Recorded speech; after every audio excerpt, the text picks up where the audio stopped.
So இன்றைக்கி வந்து October 4 நம்ம பார்க்க போகிற இம்பார்ட்டன்ட் டே வந்து வேர்ல்டு அனிமல் வெல்ஃபேர் டே. ஸோ இதோட தீம் வந்து பார்த்துட்டிங்கன்னா save animals save the planet, இதுதான் வந்து இதோட தீம்.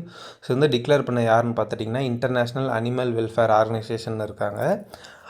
அவங்க தான் இது வந்து டிக்ளேர் பண்ணாங்க. ஸோ ஃபஸ்ட்டு இனிஷியேட் பண்ணது வந்து யாருன்னு பார்த்தீங்கன்னா ஹெயின்ரிச் ஜிம்மர்மேன் அப்படின்னு இருக்கார். இவர் வந்து ஜெர்மன் ரைட்டர், அதுவும் இல்லாமல் அனிமல் ரைட்ஸ் ஆக்டிவிட்டிஸ்ட்.